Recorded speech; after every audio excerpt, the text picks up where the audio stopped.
What's up and welcome my fellow beautiful beloved viewers out there. It is your boy Rudolph Sam and welcome to my first video of this subject Elvis MEC 291. Roll the intro.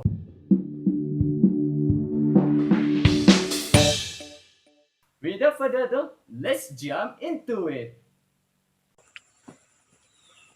Welcome to the segment of the video and the demo. Today I'm look different.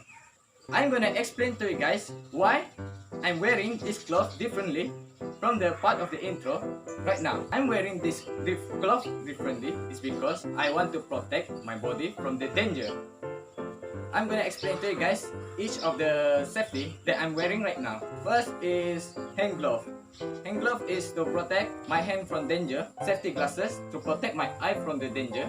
Jacket to protect my whole body from the danger.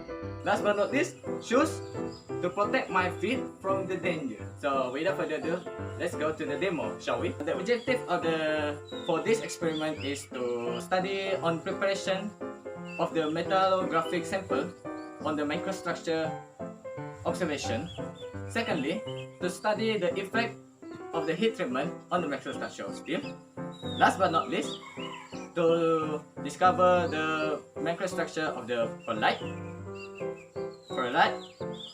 cementite, austenite, and perlite on the microscopic view. The general purpose of the heat treatment is to relieve the internal stress, to improve the ductility, to improve the hardness, and to improve the machinability and the toughness. There are three types of the heat treatment that I will be conducting right now. It is annealing, normalizing, and etching. So before I'm gonna explain to you guys about each of the heat treatment, I'm gonna show you guys the demo of the heat treatment.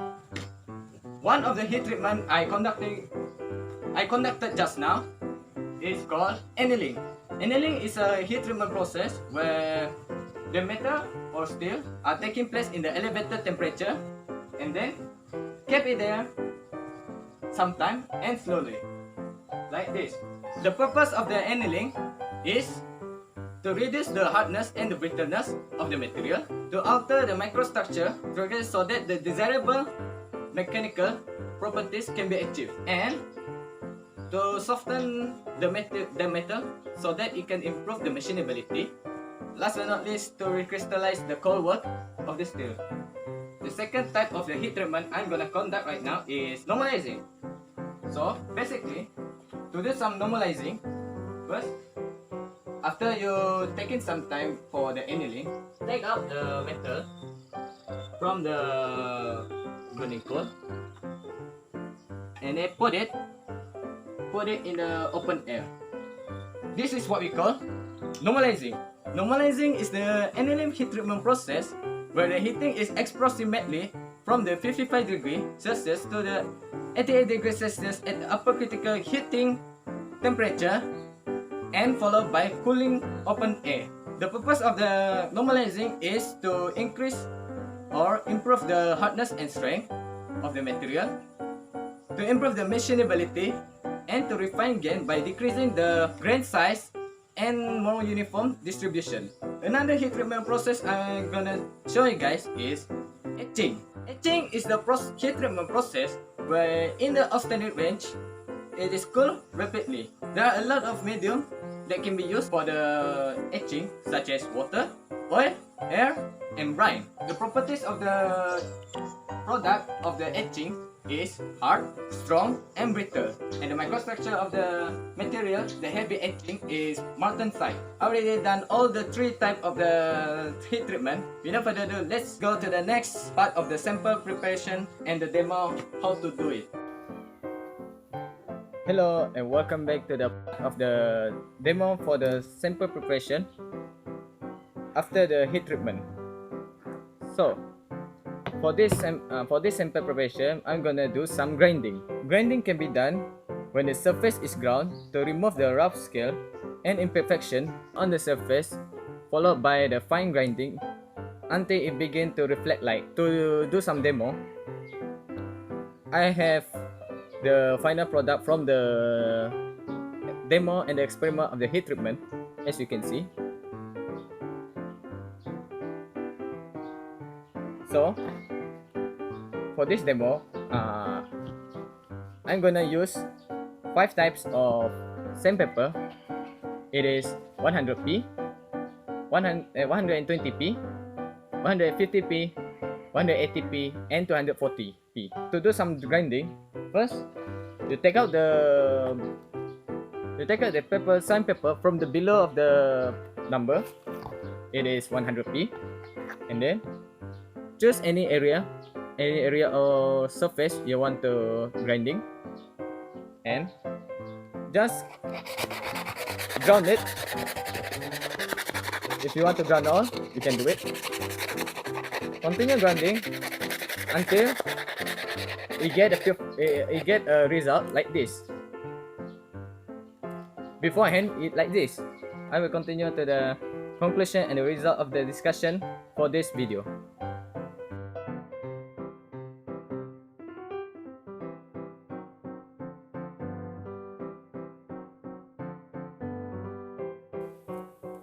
Hello, and this part is for the result and discussion and the conclusion for the video. Okay, for the result and discussion, number 1, what is the purpose of etching process in the preparation of metallographic sample and how it is done? The purpose of etching in the preparation of metallographic sample is used to reveal the structure of the material in the microscopic form. Etching process can be done step by step. Number 1, the surface of the sample is cleaned with alcohol and dry. Number 2, the surface of sample is immersed in the etching region for a few seconds. Number 3, the sample is placed under a steam or water to remove all traces of acid. Number 4, the sample is ready to view under microscope.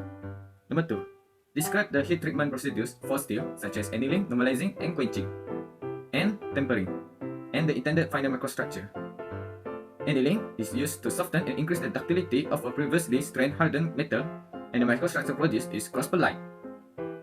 Normalizing, used to restore ductility of cold or hot work material whilst retaining other properties, and the microstructure produced is fine per line. Quenching, rapid cooling of alloy from an elevated temperature to harden any steel in any quenching media.